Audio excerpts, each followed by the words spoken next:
Karimnagar parliament BRS Congress అభ్యర్థుల పేరుకు మాత్రమే ఇద్దరని కేసీఆర్ అని నానానికి వారిద్దరు బొమ్మ బొర్సులని బీజేపీ ఎంపీ అభ్యర్థి బండి సంజయ్ అన్నారు. కరీంనగర్ జిల్లా హుజరాబాద్లో ఆయన ప్రెస్ మీట్లో మాట్లాడుతూ రాముడిని మోదీని అయోధ్యని విమర్శించడమే ఇద్దరి పని అన్నారు. బీఆర్ఎస్ అభ్యర్థి పక్కా నాన్ లోకల్ అని భూములు కబ్జా చేయాలి, కేసీఆర్ కుటుంబాన్ని అభివృద్ధి చేయడమే తన లక్ష్యంగా పనిచేస్తారన్నారు. కాంగ్రెస్ అభ్యర్థి పార్టీ కార్యకర్తలకే తెలియదన్నారు. రిజర్వేషన్లు ఎత్తేస్తారనేది తప్పుడు ప్రచారమన్నారు. అంబేద్కర్ని అవమానించిందే కాంగ్రెస్ అని వారిది గాంధీ సిద్ధాంతమని పేర్కొన్నారు. రాజ్యాంగానికి వ్యతిరేకమే కాంగ్రెస్ పార్టీ అన్నారు. రిజర్వేషన్ల చట్టం తెచ్చింది వాజ్పేయినేనని రాజ్యాంగాన్ని కాపాడేది బీజేపీనేనన్నారు. మతపరమైన రిజర్వేషన్లు తెచ్చి పేదవారి పొట్ట కొట్టింది కాంగ్రెస్ అని ఆరోపించారు. కాంగ్రెస్ అమిత్ షాపై సోషల్ మీడియా ద్వారా తప్పుడు ప్రచారం చేస్తుందన్నారు. రిజర్వేషన్లు తూచా తప్పకుండా అమలు చేస్తామన్నారు. సీఎం కేసీఆర్లు పేద ప్రజల ఆత్మవిశ్వాసాన్ని దెబ్బతీయవద్దని హితవు పలికారు. బీఆర్ఎస్ పార్టీ కాంగ్రెస్ పార్టీ అభ్యర్థులు పేరుకు మాత్రమే వేరు పార్టీలు, కానీ కేసీఆర్ అనే నాణానికి బొమ్మ బోర్సు లాంటి వాళ్ళు ఇద్దరు కూడబడుకొని తెల్లారి బండి సంజయ్ని తిట్టడము, రాముల వారిని కించపరచడం, అయోధ్యలో రామాలయాన్ని వ్యతిరేకించడము, మోడీ గారిని తిట్టడము, అక్షింతల కార్యక్రమాన్ని తిట్టడము, ప్రజలందరూ కలిసి రాముల వారి ప్రాణ ప్రతిష్ఠ కార్యక్రమం సందర్భంగా చేసుకున్నటువంటి పులిహోర ప్రసాదాన్ని కూడా హేళన చేసే విధంగా మాట్లాడము, తప్పుడు ప్రచారాలు చేయడము, ఇష్టానుసారంగా అసభ్యంగా మాట్లాడి ప్రజల దృష్టి మళ్లించే ప్రయత్నం ఈ రెండు పార్టీల అభ్యర్థులు చేస్తూ ఉన్నారు. ఎవరి హయాంలో బడ్జెట్ కేటాయించడం, ఎవరి హయాంలో టెండర్లు అయినాయి, ఎవరి హయాంలో ప్రధానమంత్రి గారు వచ్చి ప్రారంభోత్సవాలు చేశారు.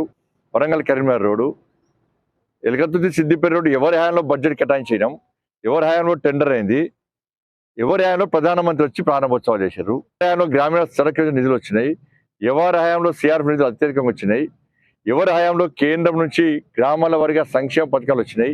కాంగ్రెస్ పార్టీ కార్యకర్తలకు తెలుసా టికెట్ ఎట్లా వచ్చింది, ఏ రూపకంగా వచ్చింది అని కాంగ్రెస్ పార్టీ కార్యకర్తలే ఇలా విస్మయాన్ని వ్యక్తం చేస్తున్నారు. కాంగ్రెస్ పార్టీ నాయకులేమో రాహుల్ గాంధీని ప్రధానమంత్రి చేద్దామనుకుంటే కొన్ని ఇక్కడ కాంగ్రెస్ పార్టీ అభ్యర్థి రాహుల్ గాంధీని ముఖ్యమంత్రి చేద్దామనుకుంటారు. పాపం ఆయన ప్రచారం చేస్తున్నారు.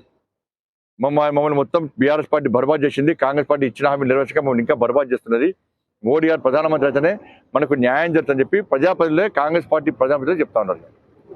అందుకే కరీంనగర్ పార్లమెంట్లో కాంగ్రెస్ బీఆర్ఎస్ పార్టీ కార్యకర్తలు కూడా అందరూ జెండాలు పక్కబెట్టి ఇలా ఇక్కడ బండి సంజయ్ గెలవాలి, అక్కడ నరేంద్ర మోడీ ప్రధానమంత్రి కావాలని చెప్పి ఎజెండాగా ముందుకు సాగుతూ ఉన్నారు. పార్టీలు ఏవైనప్పుడు కూడా పేద ప్రజల భవిష్యత్తుతో ఆటలాడుకోవద్దు, పేద ప్రజల ఆత్మస్థైర్యం దెబ్బతీయద్దు. రిజర్వేషన్ విషయంలో కాంగ్రెస్ పార్టీ ప్రజల లోపల పూర్తిగా చెడు వాతావరణాన్ని కల్పించే ప్రయత్నం చేసింది. ఇది సామాజిక ఆరోగ్యానికి సంబంధించిన సమస్య. ఇది రిజర్వేషన్ల విషయంలో అన్ని పార్టీలు సమన్వయంతో ఉండాలి,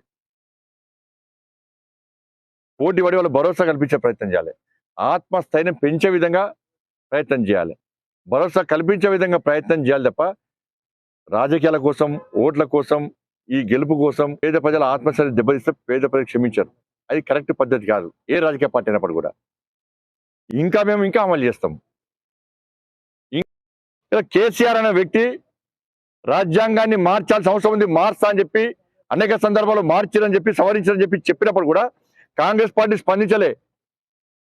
కేసీఆర్ ఫార్మర్ గారు గుంజుకొస్తామని చెప్పి నువ్వు రాజ్యాంగాన్ని కించపరిచే విధంగా మాట్లాడతావా, రాజ్యాంగాన్ని వ్యతిరేకిస్తావని చెప్పి కేసీఆర్ వ్యతిరేకంగా మాట్లాడింది భారతీయ జనతా పార్టీ. కాంగ్రెస్ పార్టీ ఏ రోజు మాట్లాడలే.